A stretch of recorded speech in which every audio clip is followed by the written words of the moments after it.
Is that okay? Um,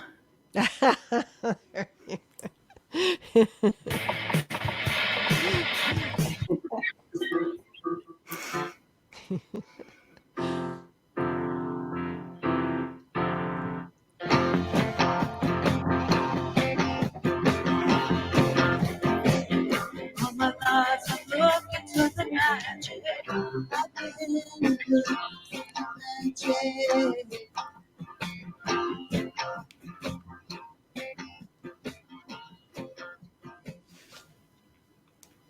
All Hi right. there. Cool. Hi. Hey, I'm Uh, hearing I'm hearing our recording from the last time. that's eerie. Kind of stopped now? Do you still Yeah, I hearing think it? it stopped. Okay. Okay. No, Okay. we're Well, here. that we are here with the phantom of an old recording, and I'm going to introduce myself now. So, hello. This is Elizabeth Nelson. Hi, I'm Amy Rigby, and you're Hi, looking for Amy the Rigby. magic. Hi. Hi. Um, okay, how are you doing? And what's been going on this week? It's been a week. Well, I've been fighting off a cold, but I've pulled through, and so I'm happy about that. And been okay. Oh, okay. Just kind of understood what happened, but that's all part of the fun of this podcast we're doing is we're just like figuring things out in public. I mean, you think that you've reached a point where you've, kind of like got things down, but then you always Hmm. got to like start trying to do something you've never done before. And doing this live, us like doing this chat every week, it's going to be, there's going to be some screw ups, but I think we're but yeah, got over the cold and been been enjoying listening to this audiobook. Eric and I have been driving around because we don't really go anywhere. But we've been listening to Conversations with Tom Petty. It's a book by Paul Zollo, who's a real like songwriter guy. He's done tons of interviews with songwriters, and he's just it's not actually Tom Petty's voice we hear. It's an actor playing Tom, but Oh, wow. very, very in depth, like really great stories about making all the albums, touring with the Heartbreakers, and just write, and so much about writing songs. I really, really recommend it. It takes a little while to get used to that there's this actor playing Tom, but he does a good job, and you get kind of used to the sound of his voice, and you believe that you're listening to Tom's words, and you are. So, what about you? Um, yeah, I kind of tweeted about this, but I picked up a copy of this live "They Might Be Giants" record that they just put out on. I want to say it was Friday. Uh huh. That was from 2015, and like I'll give "They Might Be Giants" a chance for anything that they do. Like they are kind of my band. If we were on the Mark Maron show, that they would be my guys. Oh, that's And so cool. so they did this record, and I mean, you might have actually seen them in and around the Hoboken scene They back were in the they were day. my neighbors in Williamsburg, actually. No way! Yeah, yeah. That's awesome. In That's fact, so I think cool. Flansburgh even babysat my daughter at one point. I know Robin, his wife or partner, she definitely, my daughter remembers very well, like Robin's craft Oh my god. chops, and Robin like Okay. doing really cool stuff in their part. And I guess John Flansburgh was around, but anyway, yes, we were we were neighbors. So I mean, I don't know if you ever actually saw them play like in their original iteration where it was Flansburgh on guitar, Linnell on accordion and Yep. like Oh reed yes. instruments, and then they had a drum machine and like a bass track on a reel to reel. And Yeah, so it's they all. decided to bring back the old setup with the machines and do a duo show at the Music Hall of Williamsburg, so that people could experience like what seeing John and John in the 80s and early 90s would have been like. And because now they go out with like a full band and everything. Of course, yeah. So the first half is this duo show of the two of them with their machines. And then the second half is this full band live show. And it's a fascinating document because I think that their initial thing that they were doing seems really hard. And it's super impressive that they managed to pull it off and did it, for like 10 years or whatever. It's pretty loose at points, but it's a lot of fun. And so, like, what year was the show recorded? What for the Music Hall of Williamsburg? 2015. Okay. So just 5 years ago. Okay. Wow, but it's pretty cool. I honestly, like, they've been there forever to me. And I'd totally forgotten the whole John and John, when I think of them with this big, fantastic band. And so, but back to those early beginnings is, that the essence of They Might Be Giants. That's so cool. Highly recommended. And I just love them. I just love them to death. And so, I know we need to kind of jump into our topic because it's a big one. It's such a big one.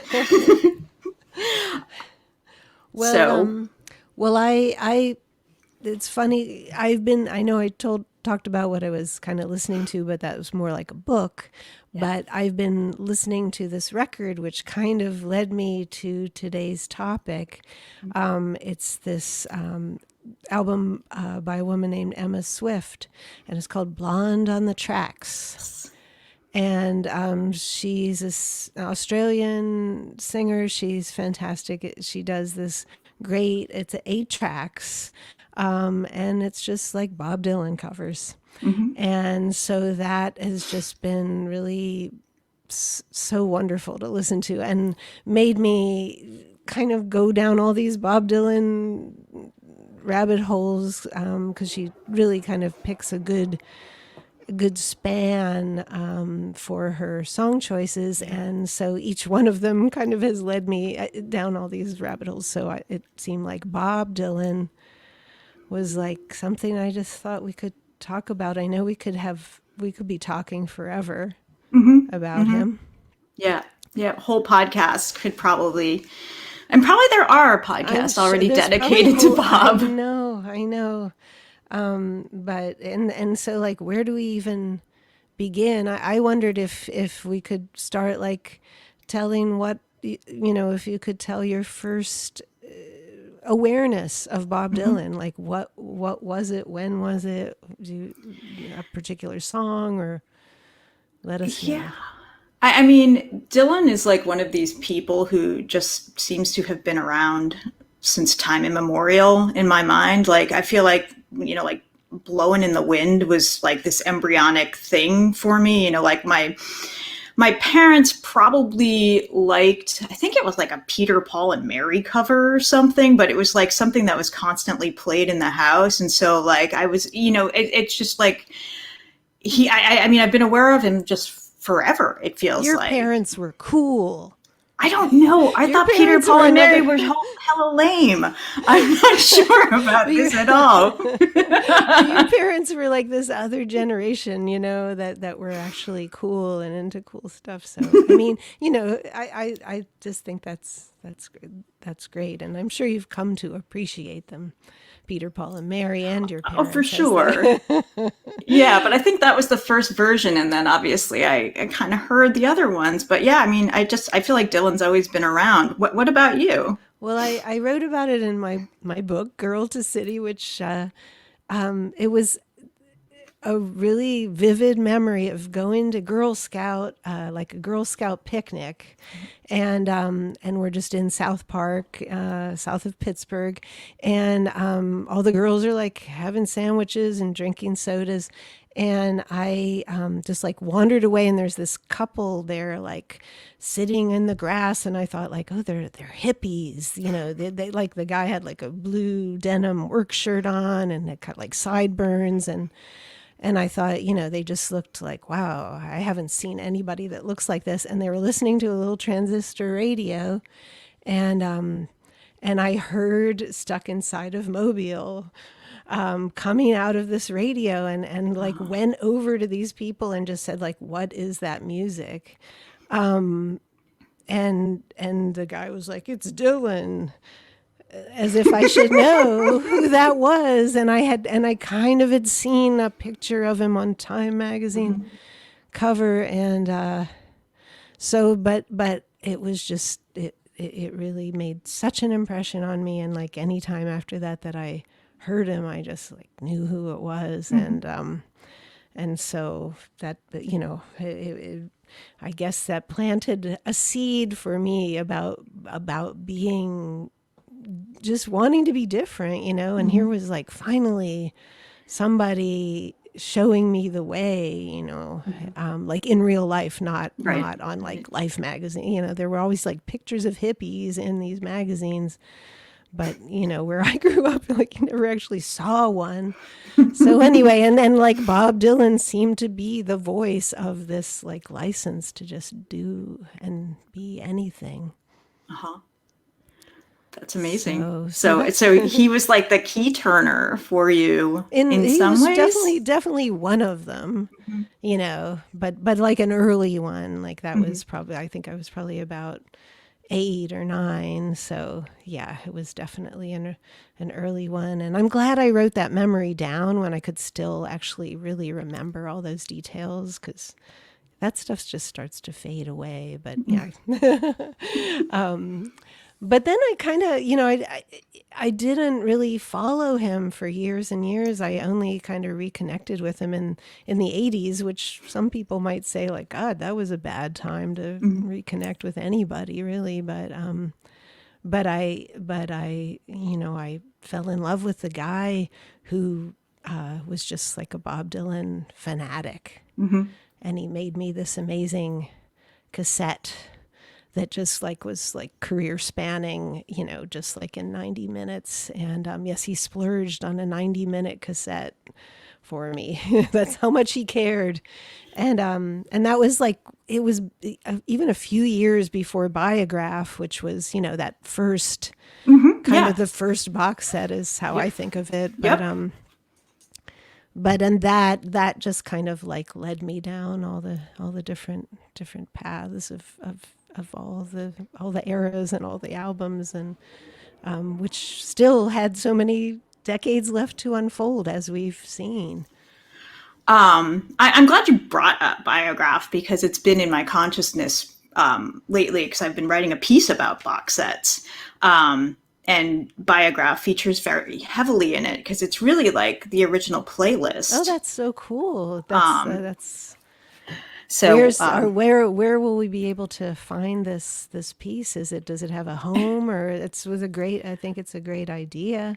I wrote it for The Ringer, and I think they're going to publish it. It's kind of like it's a little bit of a woolly story, because it's just kind of, going all over the place, thinking about the box set and where it exists, in the modern age, and, all of these different kind of ways of looking at it. But Biograph, I think, is one great example of a box set that really actually kind of, brought the guy's career sort of back to life. And by the way, speaking of the 80s, I am wearing a Dylan True Confessions t-shirt from the tour that he did, where Tom Petty and the Heartbreakers were his backing band, if we want to bring it all back home. Circles very nicely back to the Petty conversations, because he does a good chapter on the touring that they did together, and Traveling Wilburys, of course, but the touring they did together, and that led me to pick up Chronicles. Love Chronicles. Because because he talks about a very distinct moment backing Bob in Malmo. And I was like, that does not sound right. And I had to go look in the book, and it wasn't where Bob goes into this dark, dark place.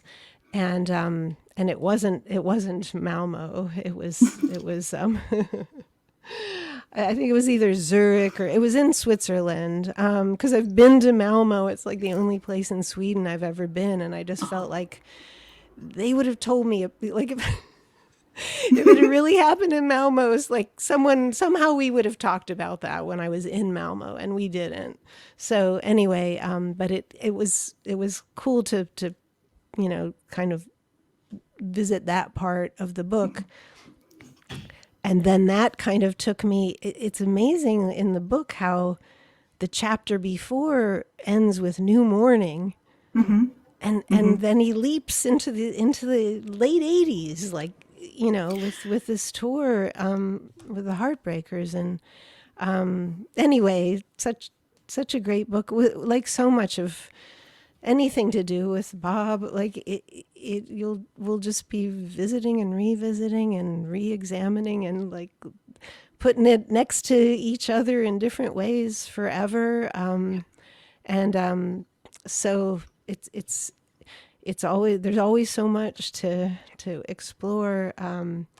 We actually have a question from a listener: the most underrated Bob Dylan album or song.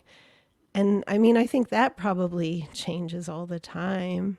I mean, underrated, people used to like really hate Street Legal, and then it became a favorite. It seemed like it was so many people's favorite. And I this is kind of going off on a little diversion here, but I was wondering about like the whole canon of literature about Bob Dylan, and wondering if any women had written books about Bob, like from a sort of not academic, but like a muso kind of angle, and there really were not.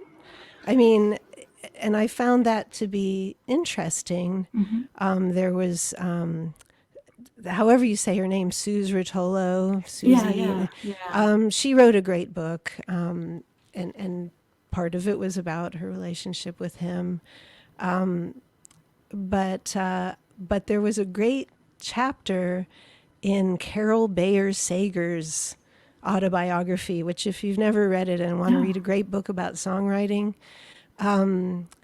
she actually, so this, I'm coming back to the question here, which is underrated album. And Knocked Out Loaded, I think, maybe is one that like a lot of people don't care for so much. But she actually got called in to like do a co-writing session with Bob for that album. Amazing. And her books really, she was married or lived with Burt Bacharach as well. And, she's just written so many amazing songs and just has had an incredible life and is very open and just a great storyteller.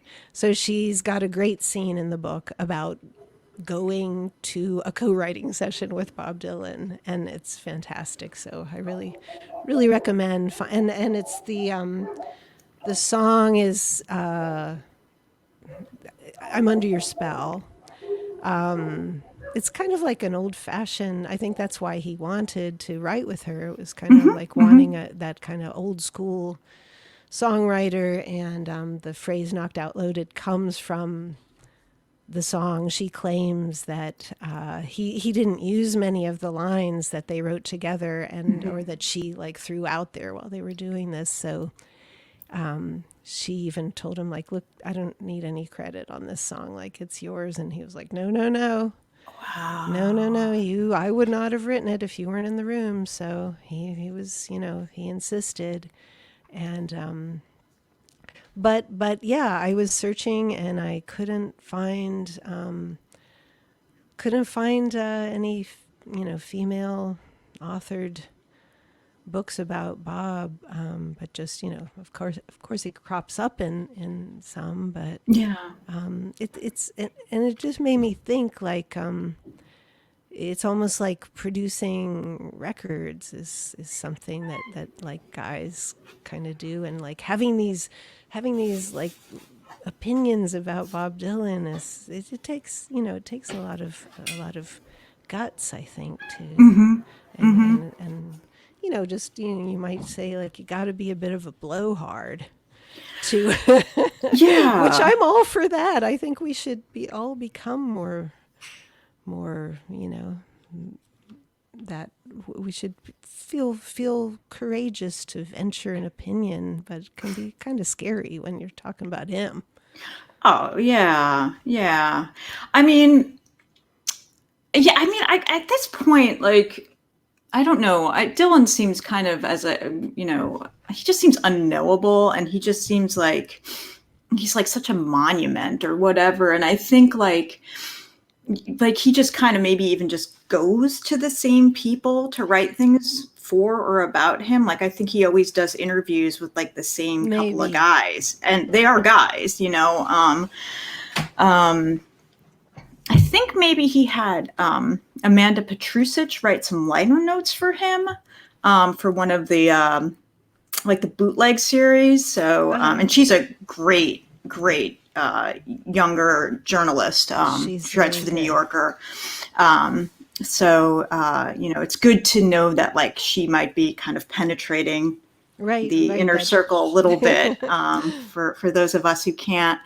But to that listener question about underrated, well, first of all, I wanted to comment on the thing that you were saying about Knocked Out Loaded, because I didn't know that story. So that's great. And I'm going to read the book you recommended, because I had always thought that the title was referring to exactly how that session went, which is to say they knocked these songs out while they were quite loaded.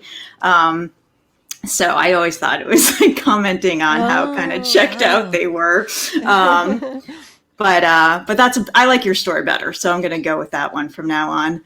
But I was thinking about Street Legal a lot because I actually really like that record, and in our sort of offline conversations about what we were going to talk about in this episode, you had mentioned maybe like covers that we had ever endeavored, in our separate enterprises as rock and roll outfits.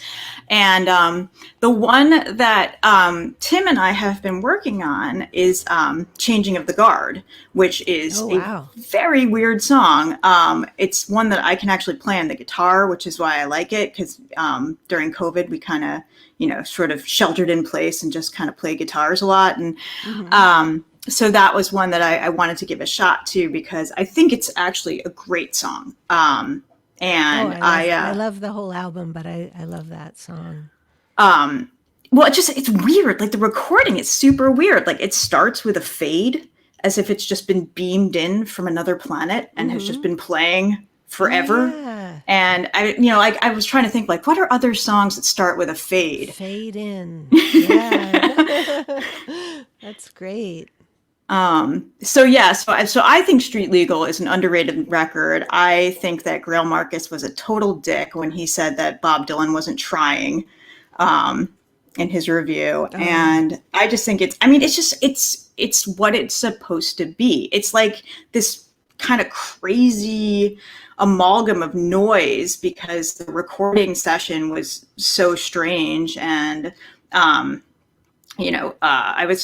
and I talk about Dylan like every other hour, I think. And so, he was telling me all about the session and the things that he had learned. And like, I guess they just, had set up like a practice space, and they didn't have any bafflers. So like the sound was just bleeding and nobody could hear each other. And Dylan was going through his divorce at the time, so he was kind of distracted, to put it charitably. And so like he only wanted to do one vocal take, and then he wanted to add all these horns because he wanted to be Neil Diamond. And like, so it's just this crazy record. And I think they tried to remaster it, and it's just like, they couldn't really improve on it. And I don't think it needs to be improved on. I think it's a really nice sort of thing for what it is, and the writing, by the way, is super dense and really cool. So I think that people who are dismissing Street Legal are missing out on a pretty good record. Absolutely. I agree. And it's funny you say that you and Tim talk about Bob, just like he comes up a couple times a day.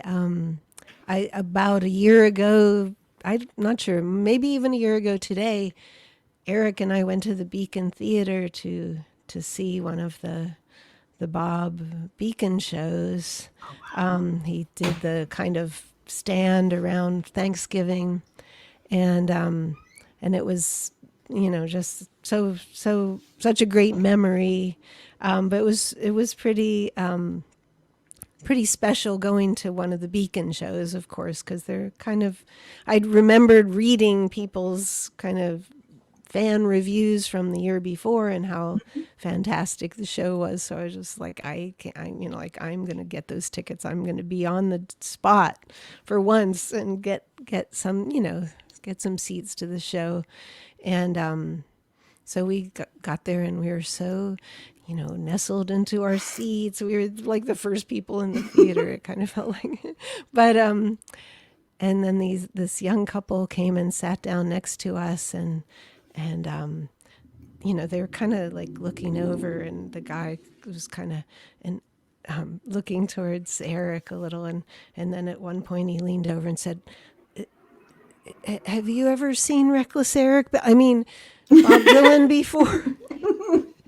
And it was so cute. He had like recognized Eric's voice, and he was a huge fan. It was just like, it was a wonderful little moment there. And so that turned out that they like worked at Union Pool in Brooklyn. And anyway, Oh, nice. it was just when I think back like to a year ago and a wonderful event like that just felt like this great community of Bob lovers, and just like being in New York at a Bob Dylan show, and just like, and people will say like, well, what's your favorite show of his that you ever saw? And I'll just always have to say like the last one I saw, because it was like every one just seems like better than the one before.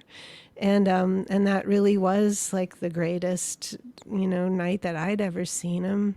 And but it's just, even though, of course there were like jerks like sitting in front of us and going and getting beer and like talking about like what they were going to eat. And it's like, why are you here? But overall, just like what a fabulous set list. And I mean, I still can't really even get into the new album, because I'm still like, that show made me realize I didn't know Tempest. And I'm still kind of working my way through that, and that's, I guess I make, some might say I'm not a true fan, but I I have loved covering some of his songs, and I'll always try to do others. And a great thing about this Blonde on the Tracks Emma Swift album is that she covers I Contain Multitudes from the new album, which is just amazing that, to take that on so soon. But it sounds so, it's kind of like that's a great idea, to kind of, rather than having to, the ones that have been, that have been raised up as like, these are the ones we're gonna be celebrating for years and years, to just kind of go for it like right in the moment and pick one of the new ones. But I think every time, a great thing about covering any of his songs is, well, I don't know, maybe I'm just a thief, but you kind of like, it becomes part of you. And then you find yourself writing a song you would have never written without that just infusion of this genius. Like, it's just like putting on a coat, and suddenly you're just like striding out in this coat and becoming this like more impressive person than you could have ever been. I love that Emma Swift record, and I also highly recommend it. She's a really, really good interpreter, and I agree with you. I think it's like kind of bold and smart to not just go with the classics. That would have been, I mean, because there's so many great songs to choose from, and she, but like to do one that people haven't even really fully metabolized yet is quite a flex. So she gets respect for me for that. And I like her interpretation a lot. I like her interpretation of a lot of those songs. She makes them her own in a lot of ways. And on the subject, I know we're bouncing all over the place here, but on the subject of other great records that interpret Bob, I'm going to throw a wild card into the mix and say that I have found quite a bit to enjoy on Charlie Daniels' Off the Grid, Doing It Dylan, which he put out in 2014. So I was writing an article for the Oxford American's music issue, which just came out. I just got my copy in the mail. Sweet. Well, my article I haven't had a chance to read it yet, but I was like, I know Elizabeth has something in here. So mine's about Charlie Daniels, and a lot of people are super unhappy about it because Charlie is controversial. Sure. And we could do a whole episode about artists whose politics don't line up with yours, but whose music you might enjoy. But anyway, he played on Nashville Skyline and New Morning. And Dylan really loved Charlie, and Charlie really loved Dylan. And there was this nice mutual admiration society that they had going, and his playing on the records is great. So he did this covers record in 2014 called Off the Grid, Doing It Dylan. And it's really good. It's really, really good. I never liked Quinn the Eskimo, which is just kind of a dumb song, but his reading of it is awesome. I mean, he really sells it. So, I think Emma's is sublime and Charlie's is sublime, kind of bordering on ridiculous. I want to hear it. My first band, Last Roundup, we actually, at my instigation, covered a Charlie Daniels song. Nice. Which I loved back in the 80s. It was called Drinking My Baby Goodbye. Mm-hmm. And it was just one of those like rapid fire, like tons of words and really kind of like a great groove to it, but I want to hear that. I love hearing people interpret Bob Dylan, and that sounds and yeah, that chapter in Chronicles where he's talking about New Morning, he talks about Charlie, so that's I can't wait to read your article too in the great I hope you like American. I will. Yes. I'm sure Everybody who's listening, buy a copy of the Oxford American. It's a magazine that deserves a little love and a lot of money. So it does. It does. I'm so glad that they're still going, and it feels kind of like a throwback in a way, getting this magazine with articles that are actually quite long. And you really have to like pay attention and just settle in there and just really focus and read. And I'm really pleased to support them, and there's great, and I love the artwork too. The writers are great, and they just come up with some really beautiful paintings and illustrations, and it's quality rag. Awesome. So that's our 5 minutes on the Oxford American. But getting back to Dylan, I wanted to just pay you a huge compliment. I think it's a huge compliment, which is that your song, the title of which is From Philip Roth at Gmail to R Zimmerman at AOL.com, I think is the best song that has ever been written about Bob Dylan, or top 5 at least. I think it's one of the finest songs that's ever been written about the man. And I remember hearing you play it live at one of the shows where I saw you play. I can't remember if it was Jam and Java or it was the Chicago show. But you played it, and it was just incredible. And the way that you wrap it up with It's All Over Now, Baby Blue is so amazing. And for anybody who hasn't heard that yet, I absolutely encourage that you buy a copy of, I think it's on the Old Guys. It's on the Old Guys. And actually, like, I kind of just got like chills when you were saying like that you saw me play it live, because it was at Jam and Java, and I had literally just written the song because it was November of 2016. And it was just post-election and post-Nobel announcement, and I know that I wrote the song like right that just weekend right before the election. And so that might have been the first place that I even played it in public. But I remember just feeling like, oh, shit, I wrote a good song. You can feel, Yeah. and sometimes you play a new song and it doesn't really like hit that way, but you don't give up on it, and you just have to kind of keep working with it and believing in it. But that one, I felt like, oh my gosh, like I think I did something here. So thank you. Thank You you did. very You did. much. It's so good. And I just remember being like, "Oh man, she just raised the bar Well, I for don't all of think us." I doubt Bob ever heard it, but I know that his manager did, because a friend, like a mutual friend, around that time, like emailed me and said that they'd played it for him, and that he was, he gave it his nod. But I don't Nice. know if I got a nod from Bob. But I think he'd like it. I think he'd think it was great. yeah, I hope so. I hope I want to believe. hope he'd get a kick out of it.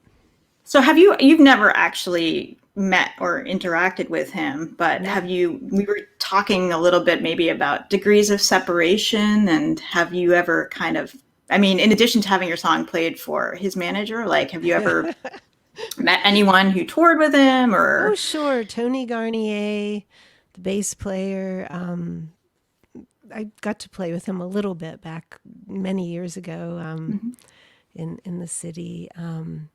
But I, probably, I mean, I've had a friend or two. Well, Mary Lee Cortez, who has a band named Mary Lee's Corvette, and who actually put out a book last year called Dreaming of Bob, where she got people to contribute dreams of Dylan. Oh wow. And I think it's Dreaming of Dylan, actually. Let me get the title right. But and that's a really lovely book. And she years ago did this show in New York City, a live version of Blood on the Tracks. She covered every song in order, and it was it was real bold, and it was great, and she put it out as an album.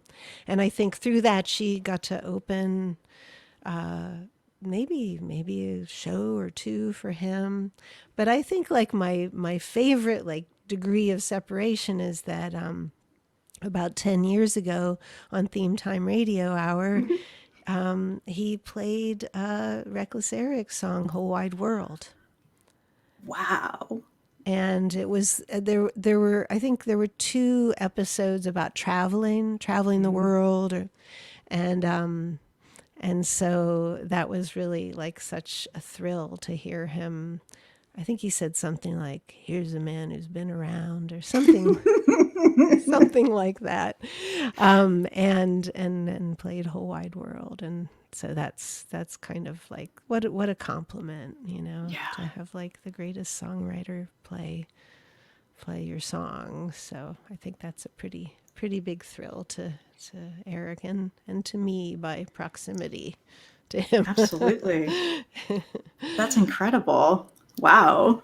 But what about you? Have you ever, had an audience or like a I have kind of two like multiple degrees of separation, but two stories.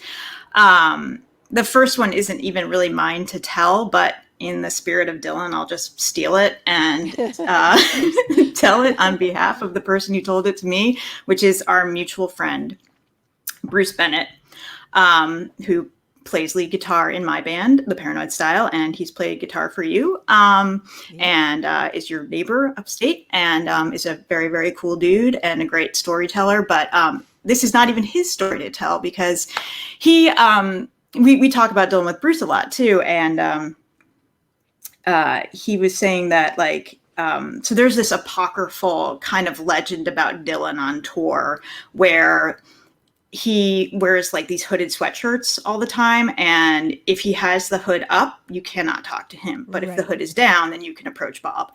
And he said that his friends, I think it was the Action Swingers, were out on tour. I think they were maybe opening for him for a few dates or something, and they actually confirmed that the hooded sweatshirt thing is a thing, and that he does the hood up and the hood down, and that is how Dylan does business, which is great. If I could be, that concise with my ability to convey my mood, I would probably have a lot less problems. And by the way, also just I'm going to give Bruce some props here since I stole his story. He is one of the few guitar players I know that can really conjure Mike Bloomfield. And he has a song, he played on a song of mine called Clouds of Witness that we actually recorded with Eric, that I hope Eric will mix. And he does that really, really beautifully. And so because I think it's really hard to do that Mike Bloomfield thing. I think, there's only a few guys who can do it, and Bruce is one of them. So I just got to give him that prop. But the other story that I have, and this one's a little bit more of a closer degree of separation, is that, I want to say like 10 years ago, maybe fewer, but a friend of ours read a book about Graham Parsons, and he was going to be interviewed at the KGB bar in New York City for a radio show. And he asked Tim and me to come. And this guy, David is his name, who wrote the book. He said, well, why don't you guys come and you can play a couple Graham Parsons songs for this radio show. And we said, sure, why not? We like bars. We like Graham Parsons, like radio. So this all seemed like, kind of the Venn diagram where it really lined up for us. And so we go to the KGB bar, which is this like upstairs kind of dive I think it's in the East Village, or it's not there anymore because it's probably closed. But anyway, we go in, and the radio show is being hosted by this guy, Mark Jacobson, who's a journalist, and this other guy whose name is Larry Ratso Sloman, who is also a fantastic writer, and he wrote On the Road with Bob Dylan. Right. And so we're sitting there, and we're like, holy shit, that's Ratso Sloman. Like, he knows Bob Dylan. Like, he was on, the Rolling Thunder Review tour and like wrote this amazing book that was so important to us. So we tried to like totally keep our cool. We played our Graham Parsons songs and everything. And then we went up and introduced ourselves to Ratso, who couldn't be nicer. And I think might, be in the running for the most interesting man in the world, because like we became friends with him and started hanging out with him, and he just like adventure just follows him. Like, first of all, you know him when you see him because he's always wearing like a sharkskin suit and these like crazy snakeskin shoes and stuff, and he's just looks exactly like you'd expect him to, and he wears kind of the colored glasses, and like he goes to bars and orders a drink called the Ratso, which he just presumes every bartender knows, and like he knows how to like get into free buffets, and like we went to like the dollar store shopping with him. I mean, it's just like he's just fun, like you're just as apt to be eating like chicken hearts at a yakitori with him as you are to be like at some weird seminar about cryogenically freezing yourself. Like, we've had more fun adventures with Ratso. So if you can get a chance to meet him, and I think you probably could because he's very, very approachable. I highly recommend it. I did meet him in Toronto. Nice. Many years ago, and had a really fun time hanging out with him. But I'm glad that he's still like at large. Big time. Sounds. I mean, what a delightful like kooky character that I just don't know that they make people like that anymore, and I'm so glad that they did. But I guess one other person that I encountered, I guess he was, I don't know if he still hangs out with Bob, but Bob Newirth. And he was just I maybe we were on the same record label for a minute, or I think maybe we were both with Bug Music back in the 90s, early 2000s, but yeah, I got to do like in the round at the Bluebird with him, and just hang out with him in LA, and he was doing music. He was going to Cuba a lot back then, I really liked his music a lot, and I Hmm. mean, I think it was good. I didn't really know that much about him because Yeah. I think I would have been terrified of him. But he was just like he was just super swell guy, and I like hanging out with him. And I played at the in the round. I played this song I wrote called Magicians, and he said like, if ever, you just have any doubt, just play that song. Just play that song and you'll be all right. Oh And wow. um and so that always that gave me great hope somehow, like that I was going to keep, he was older and still kind of being like a troubadour, going, doing, having adventures, playing music, just kind of going out there by himself with his guitar. And at that point when I was sort of like, I don't think I'm going to have like a record company sort of career, like where there's somebody like, paying for me to make records, and I'm going to have to like come up with ways to keep doing this on my own.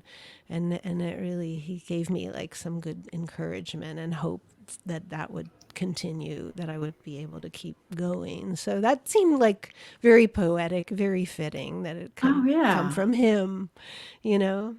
Um, but one thing I wanted to recommend to any listeners, from listening to Emma Swift's album, which I, of course, we both recommend, but she covers the song "Going, Going, Gone" on there, and I was kind of like, I don't, do I know this song?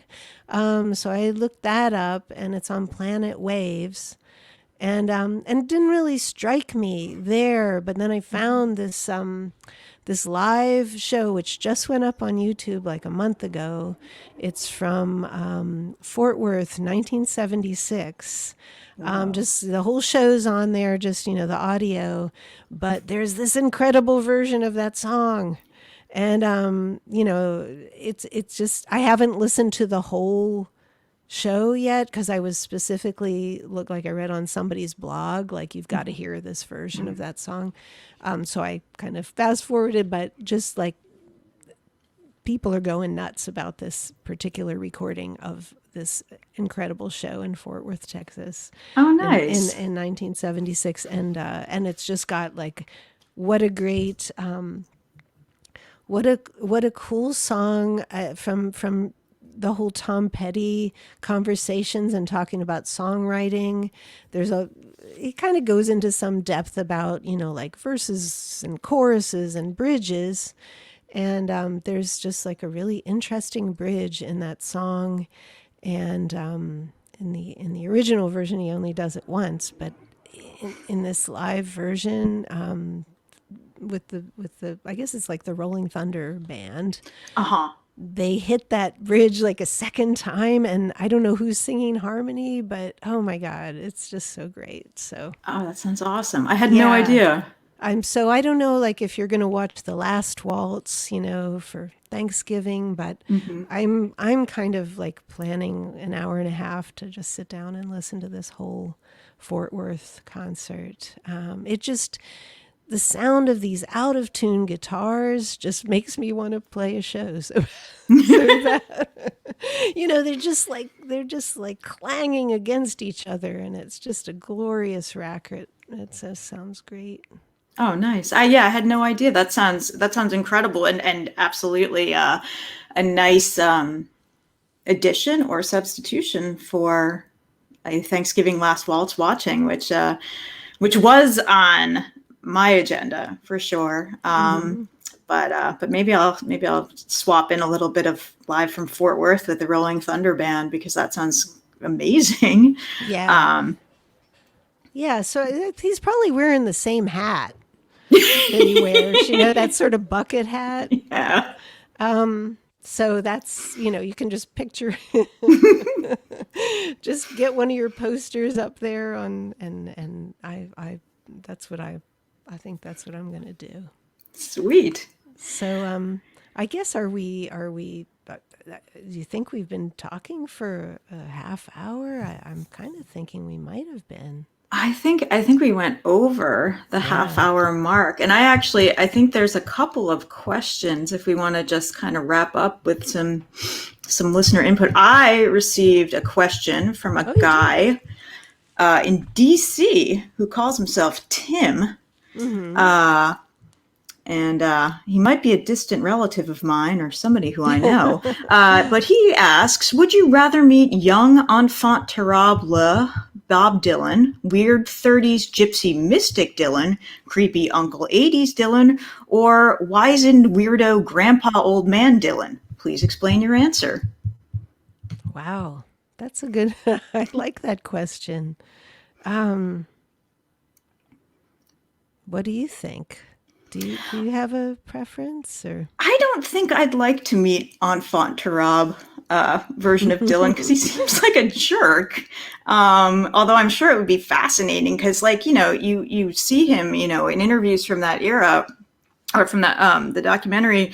What is it? Don't Look Back. Mhm. Where he's just like vibrating with this kind of, otherworldly energy, which might be, chemically induced, but also I just think it was Bob Dylan induced. I think that's just how, coiled and weird he was. And so, but I think he'd be a jerk. So I don't know that I'd like to meet him then. The Gypsy Dylan would be kind of fun. I don't know. Rolling Thunder Dylan seems like maybe he would be sort of a cool hang. Yeah. I feel like the Rolling Thunder stuff looks like it's an awful lot of fun, and he still has this like kind of palpable intensity on stage. Like I don't know if you saw the Scorsese kind of Sure, sure. documentary, Yeah. but it's like those performances are legit. Like those are like I get just goosebumps thinking about them. So maybe Gypsy Dylan, especially because that's like the Ratso era Dylan too. So I feel like I kind of know him already. How about you? I I don't know if this was one of my options, but I kind of want to go for like 80s, even like Joker Man Oh, Dylan. sure. Yeah. With a sort of like he's got like a dangling, like a knife dangling from his ear and like I want to be Carol Bayer Sager going Mhm. to a barn to write a song with Bob Dylan. Yeah. Just, I think that would be kind of cool. But I think I'd like to, I don't know, it'd be great to, since the only real possibility is the one that exists right now. Yeah. I don't know. In the context of some sort of songwriting or talking about, I wouldn't want to meet him at a party or something. That would be, I couldn't, I wouldn't want to go near him when the hood's up. So